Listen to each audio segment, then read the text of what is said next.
दोस्तों एएससीसी प्रोफेशन के YouTube channel आपसे का स्वागत है। और दोस्तों हम लोग एनसीईआरटी साइंस के विषय में अध्ययन कर रहे थे। हम लोगों ने एनसीईआरटी क्लास 9 और 10 की कंबाइंड बुक को पढ़ना प्रारंभ किया था, जो कि उसमें आपका फिजिक्स, केमिस्ट्री और बायोलॉजी ये तीनों का कॉम्बिनेशन है। अब तक मैंने आपको केमिस्ट्री, जो कि वीडियो नंबर 1 से 13 तक है, उसको कंप्लीट करा दिया। बायोलॉजी, जो कि वीडियो नंबर 14 से लेकर 29 तक है, उसको हम लोगों ने कवर कर लिया है। अब हम लोग पढ़ रहे हैं एनसीईआरटी क्लास और 9-10 की पुस्तक है, जो उसमें हम लोग फिजिक्स के सेक्शन को पढ़ना प्रारंभ कर दिया है। पिछली वीडियो हम लोगों ने गति यानी कि मोशन के विषय में पढ़ा, इसके क्या प्रकार हैं, साथ ही साथ इससे जो भी क्वेश्चन बन सकते हैं, जो भी टॉपिक बनते हैं, उसको हमने अच्छे से समझ लिया है। आज का जो हमारा अगला चैप्टर है वो है बल तथा गति के नियम, ठीक है, यानी कि force and law of motion. तो आज का जो हमारा टॉपिक है वो टॉपिक है बल और या एवं एक ही बात होती है, गति के नियम। गति के नियम अर्थात आज हम देखेंगे बल क्या होता है, साथ ही साथ हम ये समझेंगे कि गति यानी कि मोशंस के कौन कौन से लॉ है, कौन कौन से नियम है, उनको आज हम समझेंगे और एक एक चीज को अच्छे से समझेंगे। तो शुरुआत हम करते हैं बल से। देखिए, कॉन्सेप्ट समझिएगा, अगर कॉन्सेप्ट आपको क्लियर हो गया तो आप सारी चीजों को आराम से कर ले जाएंगे। देखिए, बात करें बल की, बस सिंपल सी बात है। बल मतलब क्या, जैसे अगर आप किसी चीज को कितना आसानी से आप कर पा रहे हैं, ये आपके बल की सोच समझ है। जैसे अगर कोई 2 किलो उठा रहा है, कोई 50 किलो उठा रहा है, कोई खली की तरह पूरा 100 किलो की बोरी उठा ले रहा है, तो उस हिसाब से हम कहते हैं या तो राक्षसों जैसी ताकत है। राक्षसों जैसी ताकत कहने का अर्थ ये होता है कि एक ही आदमी के अंदर 10-20 आदमी की ताकत है। तो ये बात होती है बल की। तो क्या साइंस की भाषा में बल ये है? हम साइंस की भाषा में तो लिख नहीं पाएंगे कि राक्षसों जैसा काम कर दो तो बल हो गया। तो बल होता क्या है?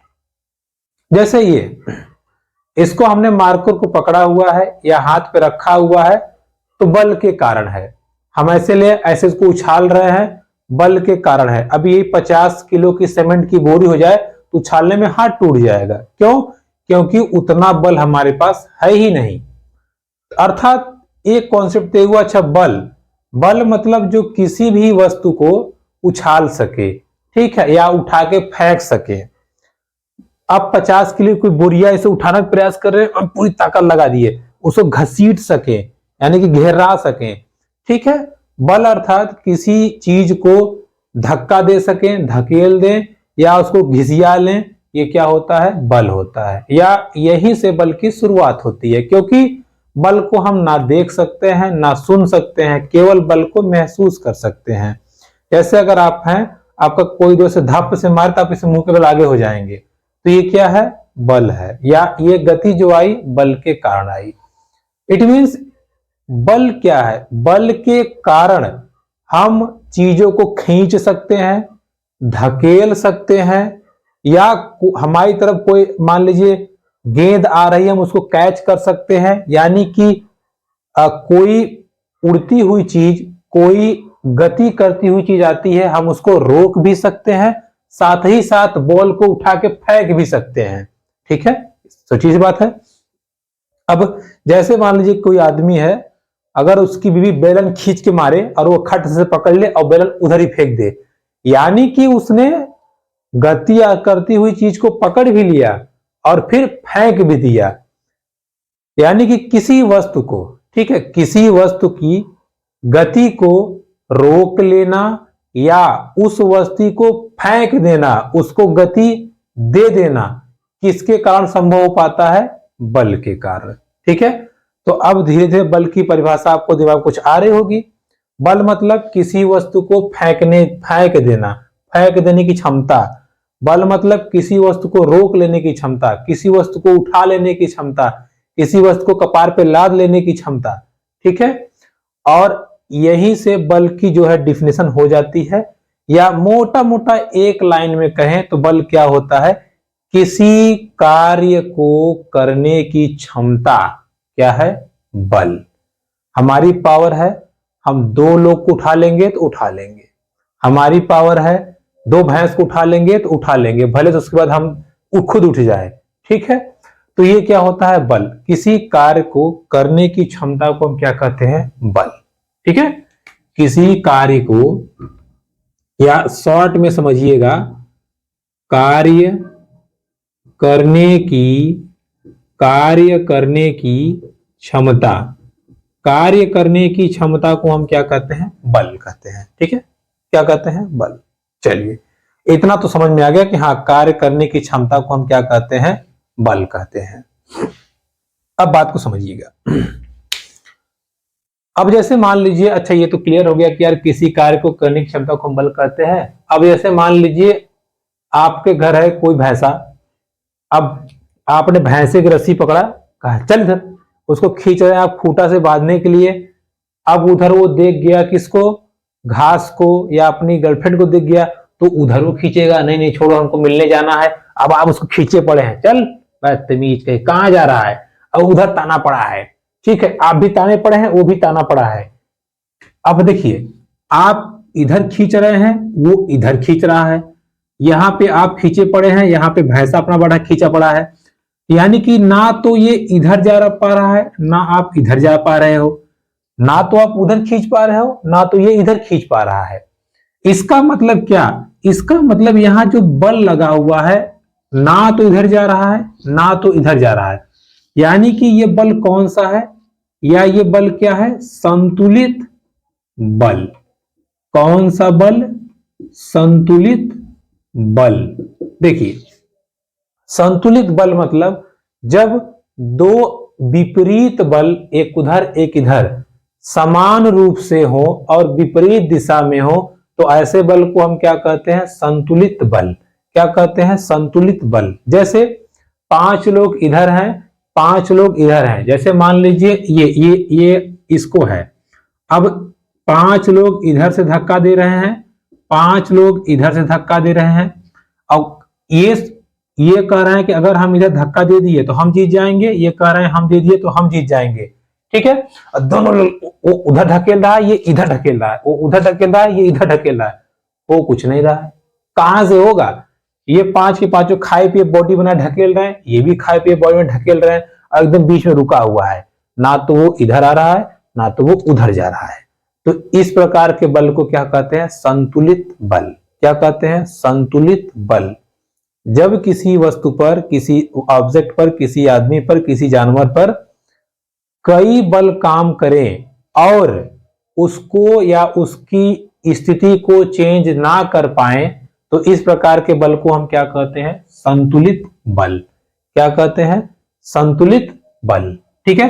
क्या कहते हैं, संतुलित बल। इसको आप ध्यान रखे रहिएगा, ठीक है। तो संतुलित बल की डिफिनेशन एग्जैक्टली इजी हो गया। अब देखिए, अब बात को समझिएगा। देखिए, 3 लोग इसको धक्का दे रहे थे इधर, 3 लोग इधर दे रहे थे। इसमें हुआ क्या कि इसकी गर्लफ्रेंड का फोन आ गया, ये चला गया, ये बतियाने यहां कोने में आ गया। अब क्या करेंगे, ये तीनों इसको घिसका देंगे, ढकेल देंगे, घसक के थोड़ा सा यहां आ जाएगा, यानी कि इसको क्या कर दिए, ढका दिए। अब 2 लोग पड़ गए, वो ढकेल दिए, यानी कि घिसका दिए, यानी कि ये थोड़ी सी मूव कर गई। तो जब चीजें या कई सारे बल काम करते हो लेकिन फिर भी वस्तु गति कर जाए, ऑब्जेक्ट गति कर जाए, मूव कर जाए, तो ऐसे बल को क्या कहते हैं, असंतुलित बल।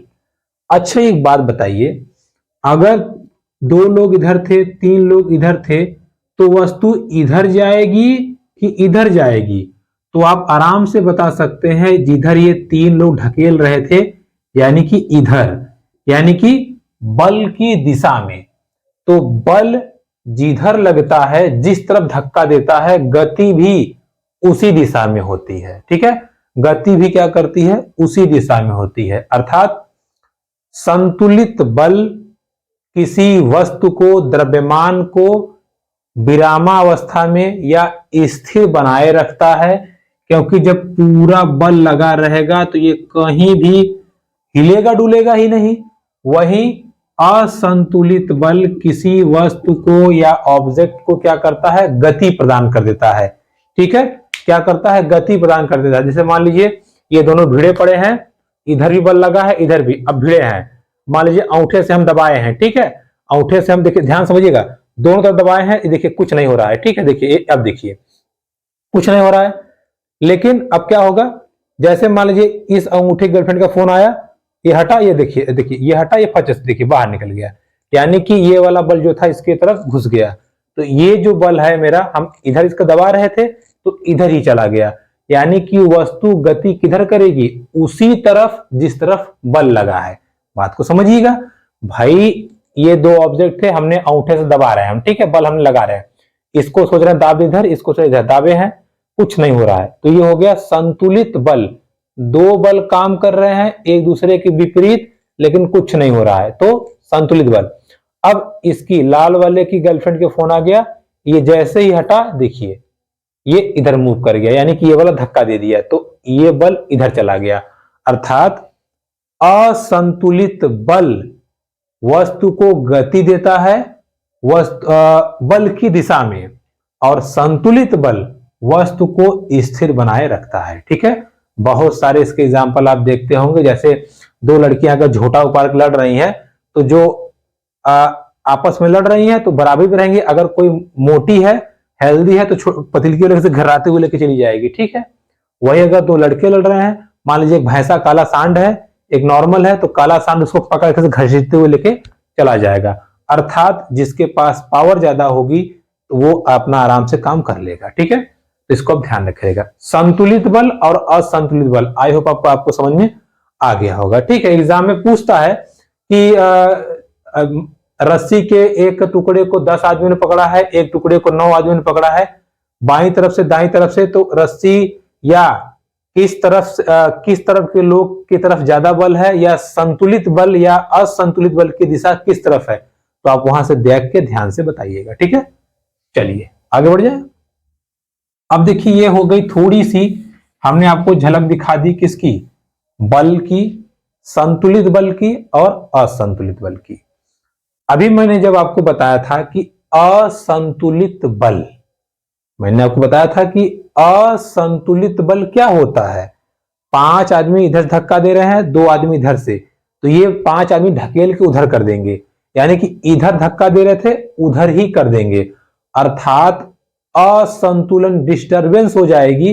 तो जो असंतुलित बल है या अनइक्वल फोर्स है, वो क्या करता है, वस्तु को गति प्रदान कर देता है। किस दिशा में, जिस दिशा में बल लगता है, जिस दिशा में बल लगता है। ठीक है, ऐसे अगर इसको हम अगर फेंकें, इधर फेंकेंगे तो क्या उड़ के इधर जाएगा क्या, नहीं ना, इधर ही जाएगा। यानी कि जिस दिशा में हम बल लगाते हैं उधर ही गति होती है। क्लियर? अच्छा, अब क्या हुआ कि एक वैज्ञानिक थे गैलीलियो, ठीक है, नाम सुना होगा आपने, इन्होंने दूरबीन की खोज की थी, गैलीलियो। देखिए इन्होंने क्या किया, इन्होंने देखा कि यार, जैसे देखिए इन्होंने ऐसा देखा ना, ये देखिए, ये इन्होंने ऐसे दो आनत तल, आनत मतलब झुके हुए तल को इन्होंने इस पे मेजर किया। यहां से इन्होंने एक गोली लुढ़काई, ये लुढ़कते हुए यहां आई, फिर यहां से यहां गई, फिर लुढ़कते हुए यहां आ गई, यहां चली गई, ऐसे ऐसे कर रहा था। तो एक बार इन्होंने ये किया, फिर उन्होंने क्या किया पता है, इन्होंने इसको थोड़ा सा और झुका दिया, ये गोली यहां तक पहुंच जाए ऊपर तक, थोड़ा सा और झुका दिया, गोली इधर भाग गई। तो इन्होंने निष्कर्ष निकाला, अच्छा अगर कोई वस्तु गति कर रही है, अगर कोई वस्तु गति कर रही है या दौड़ रही है तो रुकेगी नहीं।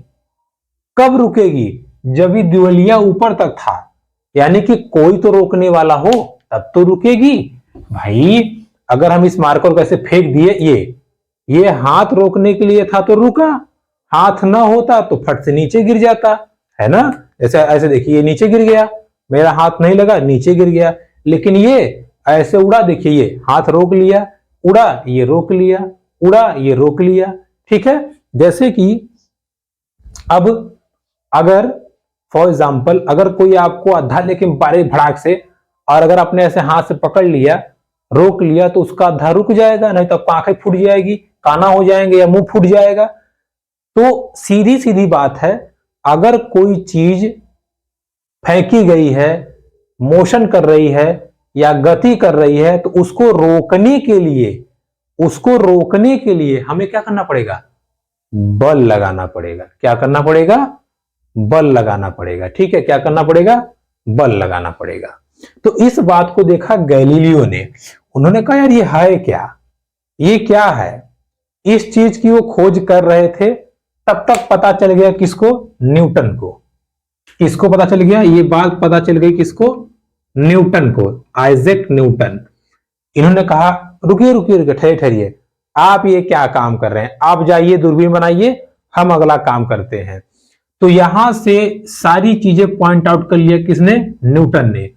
और न्यूटन ने बताया कि ऐसा नहीं है, न्यूटन ने बताया कि ऐसा नहीं है कि किसी वस्तु जो आ रही है उसको रोकने के लिए बल की जरूरत होती है।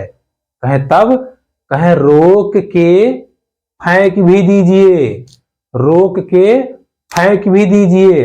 अर्थात किसी रुकी हुई वस्तु को हम मोशन में या गति प्रदान कर सकते हैं और किसी गतिशील वस्तु को रोक भी सकते हैं। किसके कारण?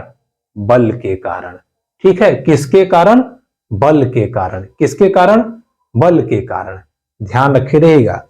न्यूटन ने बताया कि भाई हम बल की मदद से ना सिर्फ एक गतिशील वस्तु को रोक सकते हैं, बल्कि हम बल की मदद से ही क्या कर सकते हैं? किसी भी वस्तु को, बल की मदद से ही किसी भी वस्तु को हम गति प्रदान कर सकते हैं। क्या कर सकते हैं? गति प्रदान कर सकते हैं। ठीक हुआ? यानी कि इन्होंने क्या कहा? कहा अब आप अपना काम कीजिए, आगे की जिम्मेदारी मेरी, अब हम देखेंगे। तो न्यूटन ने गति के 3 नियम दिए जिनका डायरेक्ट संबंध किससे है? बल से है। क्योंकि अभी हम पढ़ चुके हैं कि बल का संबंध कहीं ना कहीं गति से तो है ही। तो न्यूटन ने गति के नियम दिए। कौन कौन नियम दिए वो हम समझते हैं। न्यूटन के गति के नियम या न्यूटन के गति के नियम, एक ही बात हुई। देखिए, पहला नियम, इन्होंने पहले नियम में बताया, क्या बताया? अगर कोई वस्तु स्थिर, स्थिर मतलब होता है विरामावस्था, मतलब रुकी हुई है तो वो रुकी हुई ही रहेगी। और अगर कोई वस्तु गति में है यानी कि दौड़ रही है तो दौड़ती ही रहेगी। कब तक? जब तक वहां पर कोई बाह्य बल न लगाया जाए, बाह्य बल न लगाया जाए। अर्थात कोई वस्तु विरामावस्था में है या रुकी है तो रुकी ही रहेगी, या कोई वस्तु उड़ रही है तो उड़ती ही रहेगी जब तक उस पर हम बाहरी बल ना लगा दे, ऊपर से उसको कचर न दे। ठीक है, यानी कि ऊपर से उसको दबा न दे, तो वस्तु किस अवस्था में रहेगी? अपनी अवस्था में मस्त रहेगी, फ्रेश रहेगी, कोई टेंशन नहीं है हमको। ठीक है, अब समझते हैं। अच्छा चलो ये बात ठीक है। हम ये मार्कर पकड़ लिए, मार्कर पकड़ लिए। मान लीजिए कोई 50 किलो कोई बोरी फेंक दिया, पता चले इसे गिरा मुंह पे हम ही चप जाएंगे। क्यों? पकड़ लेना चाहिए था ना, हम तो बलवान हैं, कुछ भी कर सकते हैं। चलो 50 छोड़ो, कोई 25 किलो की बोरी फेंका, पता चले मुंह ही गिरा चट से, बाहर आ जाएंगे। इसका क्या मतलब है? समझ में नहीं आया। ये चीज हम इसको रोक लिए, वो बहुत भारी चीज थी उसको नहीं रोक पाए। अब आप कहेंगे हाँ कैसे रोक लेंगे? इतनी भारी चीज है कैसे आप रोक लेंगे? भाई कैसे रोक लेंगे? सीधी सीधी बात है, नहीं रोक पाएंगे। जैसे अभी अगर कुत्ते का पिल्ला भौंकता रहे तो हम उसको ऐसे लात से उठा के फेंक देते हैं। ठीक है, वो अगर बड़ा वाला कुत्ता रहे, पता नहीं उठा के फेंकेंगे आप पर खींच लेगा। हाथी का बच्चा रहे, चपा देकर मन मारा जाएंगे। क्यों? इसका क्या कारण है? तो इसके बाद न्यूटन ने कहा हाँ यार ये तो लफड़ा काम हो गया। हमने परिभाषा तो दे दिया था कि कोई वस्तु विरामावस्था में है और गतिशील है, तो उसका अगर विरामावस्था में तो विराम में रहेगी, गतिशील है तो गतिशील रहेगी जब तक कोई बाह्य बल न लगाए। ये क्या नया सिस्टम आ गया हमारा? तो उन्होंने कहा अच्छा कुछ तो गड़बड़ है। उन्होंने कहा ऐसा करते हैं, इसको एक नया नाम देते हैं। क्या नया नाम देते हैं? उन्होंने कहा यार बहुत ढीठ है, जैसे बहुत भारी पत्थर है, उठा के कहते हैं यहां रख दे, पूरी ताकत लगा दिए, हिला ही नहीं। हम कह यार बड़ा बदतमीज है, लगता है ये इसके पैर निकल आए, इसकी जड़ अंदर तक चली गई है, अर्थात ये जड़ से जुड़ा हुआ है, यानी कि जड़त्व। तो उन्होंने बताया कि न्यूटन का जो पहला नियम था वो ये था कि कोई वस्तु विरामावस्था में है तो वैसी ही रहेगी, गतिशील है तो वैसी ही रहेगी जब तक बाहरी बल ना लगाया जाए। और ये कारण या ये ऐसा किस लिए होता है? जड़त्व के कारण। तो इसलिए न्यूटन के प्रथम नियम को देखिए, न्यूटन के प्रथम नियम को क्या कहते हैं? जड़त्व का नियम भी कहते हैं, जड़त्व का नियम भी कहते हैं। ठीक है, जड़त्व का नियम। अब इसको हम कुछ एग्जांपल से समझते हैं, हम आपको समझाते हैं। देखिए जड़त्व मतलब होता क्या है आप समझ जाएंगे। जैसे कभी अगर आप रेलवे में या रेलगाड़ी में सफर करते होंगे, ऐसे मान लीजिए रेलगाड़ी रुकी हुई है, जैसे ही रेलगाड़ी चलती है तो आप ऐसे हो जाते हैं। क्यों? देखिए आपका पैर, आपका देखिए अगर मान लीजिए रेलगाड़ी का सरफेस है, आपका पैर यहां है, शरीर यहां है, मुंडी यहां है, ये देखिए पूरा स्थिर है पूरा। लेकिन जब रेलगाड़ी घूमती है, इस पे आपका पैर है, पैर आगे बढ़ जाता है, शरीर वहीं रह जाता है, पैर आगे बढ़ गया, शरीर वहीं, इसलिए हम लोग ऐसे हो जाते हैं। ठीक है, तो यही है आपका जड़त्व, यही है आपका जड़त्व। जड़त्व के कारण ही ऐसा होता है। ठीक है, जड़त्व के कारण ही ऐसा होता है। क्लियर? एक और एग्जांपल समझिए। देखिए अगर कभी आपने कैरम खेला होगा, कैरम में देखिए मान लीजिए 1 गोटी, 2 गोटी, 3 गोटी, 4 गोटी, 5 गोटी ऐसे ऊपर रखी है, और यहां से हम इसको निशानेबाजी कर रहे हैं। जैसे ही हम बहुत तेज से मारते हैं धड़ाक से इसको, ठीक है, इसको जब मारते हैं धम्म से, तो क्या होता है? ये वाली गोटी भड़ाक निकल के बाहर आ जाती है और बाकी गोटियां इसके ऊपर नीचे धम्म से गिर जाती हैं। तो ऐसा क्यों होता है? ऐसा होता है जड़त्व के कारण। नीचे वाली गोटी निकल गई, ऊपर वाली धम्म से नीचे आ गई। ठीक है, तो ऐसा क्यों होता है? जड़त्व के कारण। ये ध्यान रखिएगा। ठीक है, तो ये कुछ जड़त्व के उदाहरण थे जिसकी मदद से हम ये समझ सकते हैं कि वाकई में जड़त्व होता क्या है और ये इस चीज की क्या उपयोगिता है। ठीक है, एक और एग्जांपल समझना होगा आपको। जैसे मान लीजिए ग्लास है, ग्लास के ऊपर आप रख दीजिए एक ताश की गड्डी या ताश की पत्ती, इस पर दीजिए 1 रुपए का सिक्का, और आप तेजी से यहां बल लगाइए इस पे। अब जैसे ही ताश की पत्ती को खट से मारेंगे, ये ताश की पत्ती सन से उधर निकल जाएगी और आपका ये सिक्का क्या है, ये इसमें गिर जाएगा। क्यों? क्योंकि सिक्का, देखिए सिक्का कह रहा था हम बदतमीज हैं, हम हटेंगे नहीं, हमको मूव करना ही नहीं है, मेरे को रिस्क लेने का ही नहीं है। लेकिन जो ये ताश की पत्ती थी उसको आपने ठोक दिया, जैसे ही आपने ठोका ताश की पत्ती हट गई और ये बदतमीज था, ये गिर गया पानी में। क्यों गिर गया? क्योंकि जड़त्व का नियम यहां लग गया। जड़त्व मतलब ढीठ है, ये करा हम थोड़ी हटेंगे, हमको थोड़ी मारे हैं, तुमको मारे हैं ना, तुम हटो। तो ताश की पत्ती उड़ जाती है, वो भी जड़त्व के कारण, क्योंकि हमने बल दे दिया। सिक्का पानी में गिर गया, किसके कारण? जड़त्व के कारण। ठीक है, तो न्यूटन का जो पहला नियम है वो कौन सा नियम है? जड़त्व का नियम। किसका नियम है? जड़त्व का नियम।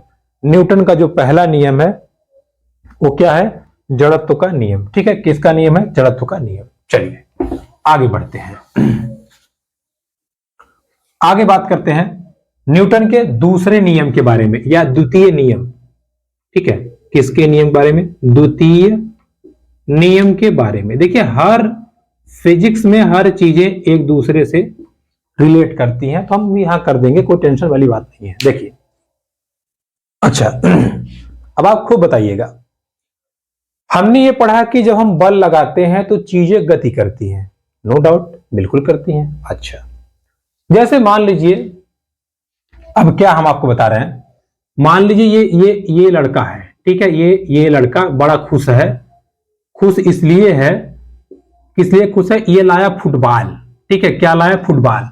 अब पारा पैर से धड़ाक से फुटबॉल है उड़ के बहुत दूर चली गई, है ना, बहुत दूर चली गई। अच्छा बेटा रुको, अब आगे कहा अब इस पैर से आजमाते हैं।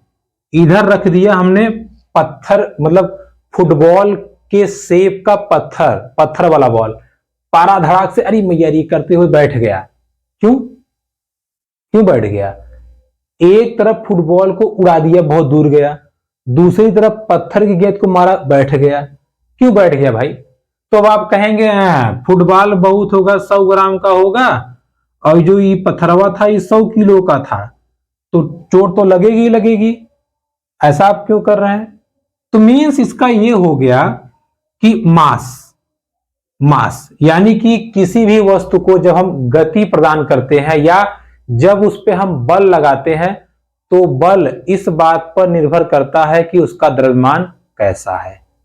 ओके, अच्छा, अगली बात, चलिए हम द्रव्यमान को एकदम छोटा कर देते हैं। हमने कहा कि ये बंदूक की गोली है, मारो उसको, मारो मर जाए, मारो। आपने बंदूक की गोली ली, मारा पट्ट से, पता चलिए आपको थबड़िया दिया, आपको 60 बदतमीजी करता है, कंकड़ मारता है हमको। आप गुस्सा गए, कह रुको बेटा, उसी बंदूक को आपने गोली लगा कर धाए, वाह। सोचिए वही गोली, द्रव्यमान उतना ही है, लेकिन आपने जैसे ही बंदूक में रख के मारा, स्वाहा हो गया वो व्यक्ति। क्यों? अब आप कहेंगे हैं बेवकूफ समझे आप हमको, उसमें स्पीड थी ना, यानी कि वेलोसिटी। क्या थी? Velocity, speed. अर्थात बल इस बात पर भी निर्भर करता है कि वस्तु का वेग कितना है, उसकी गति कितनी तेज है। अर्थात अल्टीमेटली देखा जाए, अल्टीमेटली देखा जाए तो जो बल है हमारा वो m पे डिपेंड कर रहा है और v पे डिपेंड कर रहा है, यानी कि मास गुणे वेलोसिटी। इस बात पे डिपेंड कर रहा है कि वस्तु जो भी ऑब्जेक्ट है जिसको हम फेंक रहे हैं, जिसको पकड़ रहे हैं, उसका मास कितना है और उसका वेलोसिटी कितनी है। m/v, ये दोनों जितना ज्यादा होंगे उतना ही उसका संवेग ज्यादा होगा। संवेग यानी कि p, मोमेंटम, उतनी ही तेजी से वो मूव करेगी। ठीक है, अगर m बहुत ज्यादा है तो भी उसका संवेग बहुत ज्यादा होगा, अगर v ज्यादा है तो भी संवेग ज्यादा होगा। जैसे अगर एक खड़ा हुआ ट्रक है, m उसका बहुत ज्यादा है, बहुत ज्यादा, आप उसको लात मारी धड़ाम से हिलेगा ही नहीं, ढीठ तरह बैठा रहेगा, ऐसे हिल जाएंगे हम, आओ। लेकिन वही ट्रक अगर नॉर्मल केवल 1 मीटर पर सेकेंड की गति से आपको लगा तो टें हो जाएंगे आप।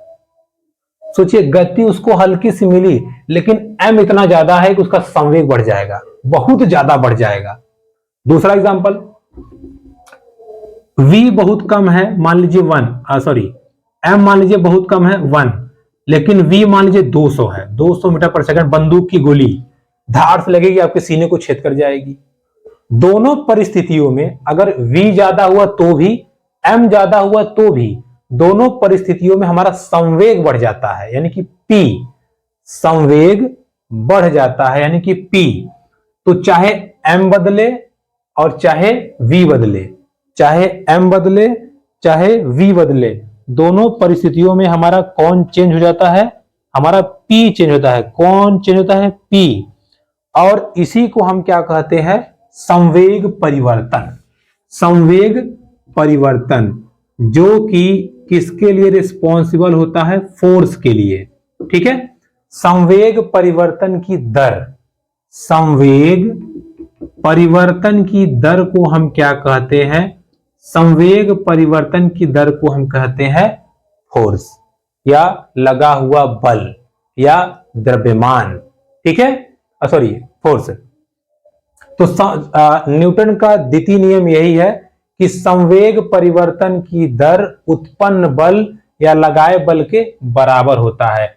जैसे हमने यहां लिखा, देखिए P2 की जगह पे mv, P1 की जगह पे mu।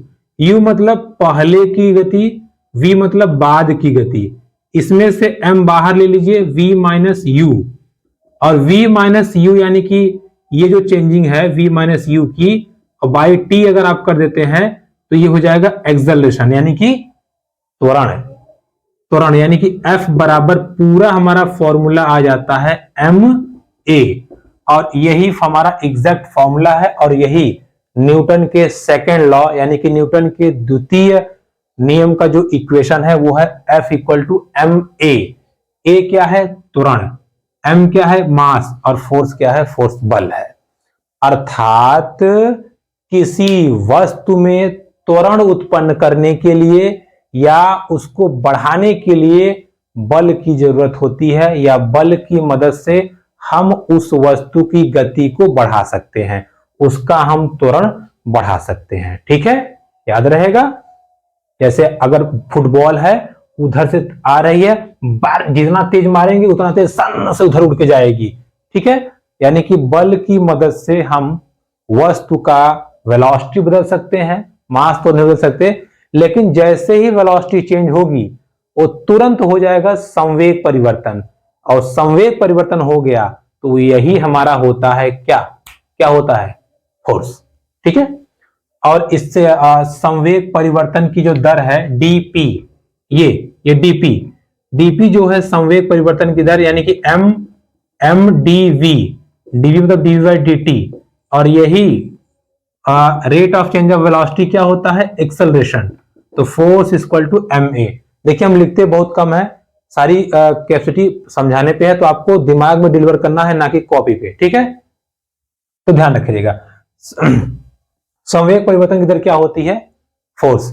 और यही था न्यूटन के द्वितीय नियम का मतलब कि एग्जांपल, या आप कह सकते हैं कि न्यूटन का जो द्वितीय नियम था वो क्या था, संवेग परिवर्तन की दर। इसको आप ध्यान रखिएगा। ठीक है, चलिए अब इसके हम आपको कुछ एग्जांपल समझाते हैं। जैसे देखिए होता क्या है, मान लीजिए आप रैकेट से खेल रहे हैं, रैकेट से पुट कभी आपके मुंह पे थप से गिर गया, कोई बात नहीं, होता है। क्यों? क्योंकि रैकेट का द्रव्यमान कम है और उसकी वेलोसिटी भी कम है, कोई दिक्कत नहीं है। वही अगर क्रिकेट की बॉल भड़ाक से लगी मुंह में ना, तो इतना बड़ा का बॉल निकल भी जाएगा। ठीक है, या अगर आप मैच खेल रहे हो, बॉल आई, आपने यहां से हाथ लगाया, चट से लगेगा, आप कहेंगे भैया ये क्या हो गया। लेकिन अगर आप कैच पकड़, ऐसे कैच पकड़ा, आपने हाथ ऐसे पीछे कर लिया, तो जब पीछे कर लेंगे तो उसके संवेग को आपने कवर कर लिया, तो क्या होगा, बॉल रुक जाएगी, आपको चोट भी नहीं लगेगी। तो पूछता है कि क्रिकेट खिलाड़ी कैच पकड़ते समय अपने हाथ पीछे क्यों लेके जाते हैं? इसलिए लेके जाते हैं ताकि बॉल की संवेग कम हो जाए और हमारे हाथों को टाइम मिल जाए, चोट हमको ना लगे। ठीक है, तो ये कौन सा नियम हो गया, न्यूटन का द्वितीय नियम। आगे बढ़ते हैं, देखिए। अच्छा चलिए, हमने पढ़ लिया कि भैया हाँ, न्यूटन का गति का दूसरा नियम ये था कि अगर बल लग रहा है या कोई बॉल उड़ कूद रही है तो आप उसको बच के रहिए। अब मान लीजिए कोई बहुत ढीठ है, बहुत ढीठ है कोई, कहा हाँ हम हाथ से रोकेंगे, बॉल आई ऐसे लगा दिया, शक्तिमान चट से लगा, अरे भैया हाथ उसका लाल हो गया। क्यों? क्योंकि जब बॉल आई, जितने फोर्स से टकराई धड़ाम से, उतने फोर्स इसके हाथ में लगा। अगर हाथ हटा लिया ठीक, नहीं हटाया तो हाथ इसका पीछे फेंक देगा। हाथ क्या करेगा, पीछे फेंक देगा। ठीक है, फॉर एग्जाम्पल जैसे मान लीजिए अब आप जा रहे हैं, उधर से भैंसा आ रहा है, भिड़ गए दोनों लोग, भैंसा आपको उड़ा फेंक देगा, हट बदतमीज कहीं का, आके हमसे भिड़ रहा है। अब मान लीजिए आप भी जा रहे हो, उधर से आपकी ही उम्र का एक लड़का आ रहा है, दोनों धड़ाम से लड़ोगे, वो उधर फेंका जाएगा, आप इधर फेंका जाओगे। क्यों? क्योंकि भाई देखिए, आप इधर से जा रहे थे और इधर से आपका दोस्त आ रहा था, दोनों की वेलोसिटी सेम है, दोनों का मास सेम है, जैसे ही टकराएंगे आप इधर फेंका जाएंगे, वो उधर फेंका जाएगा। इसका क्या मतलब ये नहीं हुआ कि जितनी ताकत से वो आया उतनी ताकत से हम भी गए, है ना? जितनी ताकत से वो आया उतनी ताकत से हम भी गए। ऐसे बॉल लीजिए प्लास्टिक वाला, पारी दीवार पे धड़ाम से, वो जितना तेज आप मारेंगे सट से उतना तेज आएगा, जितना तेज मारेंगे उतना ही तेज आएगा। अर्थात जितना बल हम दीवार को दे रहे हैं, दीवार कर रही है तुम्हारा कर्जा खाए क्या, हट ले अपना वापस, उतने ही बल से वो बॉल को वापस हमें कर दे रही है। यही था न्यूटन का तीसरा नियम। क्या था? न्यूटन का तृतीय नियम क्या था? न्यूटन का तृतीय नियम क्या था? अच्छा हाँ, द्वितीय नियम को ध्यान रखिएगा, दूसरा नियम को संवेग संरक्षण का नियम भी कहते हैं। ठीक है, वो ध्यान रखिएगा। न्यूटन का जो तृतीय नियम था, ये था क्रिया प्रतिक्रिया का नियम। क्रिया प्रतिक्रिया का नियम मीन्स ये कि जितने फोर्स से आप बॉल को फेंकेंगे उतने ही फोर्स से बॉल आपको वापस मिलेगी, या उतने ही फोर्स से आपको आपकी तरफ ढकेल देगी। तो ये है हमारा क्रिया प्रतिक्रिया का नियम। किसका नियम है? क्रिया प्रतिक्रिया का नियम। इसका एग्जांपल और है, कभी अगर आप बंदूक से गोली फायर करेंगे तो गोली बहुत छोटी सी है, भन से भागती है बहुत तेजी से, और आपकी बंदूक थोड़ी सी पीछे आ जाती है, ठीक है, थोड़ी सी पीछे, हल्की सी पीछे आ जाती है। तो ये प्रक्रिया क्यों होती है या ऐसा क्यों होता है? क्योंकि यहाँ पे न्यूटन का थर्ड लॉ काम करता है, क्रिया प्रतिक्रिया का नियम। जब हम किसी वस्तु पे बल लगाते हैं तो वो वस्तु भी हम पर उतना ही बल लगाती है, इसको आप ध्यान से समझे रहिएगा, ठीक है। जैसे कभी अगर मान लीजिए आप नाव से जा रहे हैं, नाव में आप बैठे हैं, जब आप नाव किनारे आई, आप सोचते हैं उछल के हम चले जाए पत्थर पे, तो जैसे ही आप उछलेंगे, आप उछल के आगे गए और नाव उतना ही पीछे चली जाएगी, यानी कि क्रिया प्रतिक्रिया का नियम। ये भी आप ध्यान रखे रहिएगा, ठीक है, याद रहेगा। जैसे कभी अगर दो साइकिलें टकराती हैं तो वो भी थोड़ी सी पीछे होगी, ये भी थोड़ा सा पीछे होगी। अब ये नहीं कि साइकिल पर ट्रक चढ़ जाए तो चपा ही देगी, ठीक है। तो क्रिया प्रतिक्रिया का ये नियम है कि अगर एक बल एक दिशा में लगा है तो उतना ही बल दूसरी दिशा में लगता है और सेम लगता है, ठीक। जब दो विपरीत और समान बल लगते हैं या जब हम किसी वस्तु पे बल लगाते हैं तो वो वस्तु भी हमारे अगेंस्ट, हमारे अपोजिट उतना ही बल लगाती है। जैसे मान लीजिए हमने इसको लगाया बल, इसको हम चाह रहे हैं उखाड़ दें, और ये चाह रहा है ना उखड़ नहीं देंगे, हम बल लगा, देखिए बल लगा रहे हैं, उखड़ नहीं रहा है। अब तक ये क्या है? क्रिया प्रतिक्रिया का नियम है, ये उखाड़ने नहीं दे रहा है, हम चाह रहे हैं उखाड़ लें। अब इसकी औकात से ज्यादा बल लगा देंगे तो खुल जाएगा, और नहीं तो ये नहीं खुलेगा। देखिए ऐसे नहीं खुल रहा है, तो ये क्या है? क्रिया प्रतिक्रिया का नियम। हर एक वस्तु या हर एक object equal and opposite reaction रखता है, यानी कि जितना हम उस पर फोर्स लगाएंगे उतना ही वो फोर्स हम पे लगाता है। क्लियर हुआ? इस क्लास में हमने क्या सीखा? बल सीखा, संतुलित बल, असंतुलित बल दिमाग में रख लिया, कॉन्सेप्ट क्लियर हो गया। न्यूटन के तीनों नियमों को हमने देखा। पहला नियम जड़त्व का नियम, दूसरा नियम संवेग संरक्षण का नियम F बराबर ma, तीसरा नियम क्रिया प्रतिक्रिया का नियम, यानी कि जितना फोर्स हम लगाएंगे उतना ही फोर्स हम पे वो लगाएगी, ठीक है। अब देखिए थोड़ा सा एक छोटा सा टॉपिक रह गया है, संवेग संरक्षण, ठीक है। संवेग संरक्षण, संवेग संरक्षण क्या है, इसको हम एक एग्जांपल से समझेंगे। देखिए संवेग संरक्षण, देखिए अब मान लीजिए कोई बॉल है जिसका मास m1 है, इसकी वेलोसिटी u है। कोई बॉल है m2 जिसकी वेलोसिटी मान लीजिए u1 है और ये u2 है। अब क्या हो रहा है? ये दोनों आपस में टकराते हैं, ठीक है। मान लीजिए ये इधर, अब भिड़ गए। भिड़ने के बाद में क्या होगा, या भिड़ने के बाद में इनकी जो वेलोसिटी होगी वो बदल जाएगी, m1 v1 और m2 v2, क्योंकि हो सकता है ये तेज जा रहा होगा, लड़ने के बाद में ये तेज जाने लगे, या ये तेज होगा तो लड़ने के बाद ये तेज जाने लगे। लेकिन इस पूरी परिस्थिति में ये हो गया m1 u1 पहले का संवेग, और ये हो गया m1 m2 u2 ये दूसरे का संवेग। ये कब है? टक्कर से पहले। ये सीधा सीधा पूरा बराबर होता है m2 v2 के टक्कर के बाद। अर्थात जब दो वस्तुएं आपस में टकराती हैं, जब दो गतिशील वस्तुएं टकराती हैं, तब उनके पूरे संवेग संरक्षण या उनका पूरा संवेग सुरक्षित रहता है, संरक्षित रहता है। इसी को हम कहते हैं संवेग संरक्षण का सिद्धांत, क्योंकि ये संवेग है, ये भी संवेग है, ये भी संवेग है, ये भी संवेग है।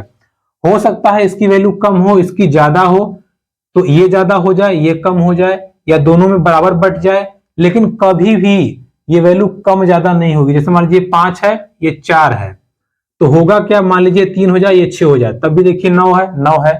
मान लीजिए 5 और ये 4 है, तो 1 हो जाए, ये 8 हो जाए, तब भी 9 ही है। इस परिस्थिति में या ऐसी कंडीशन में कभी भी संवेग की वैल्यू ना तो घटेगी ना तो बढ़ेगी।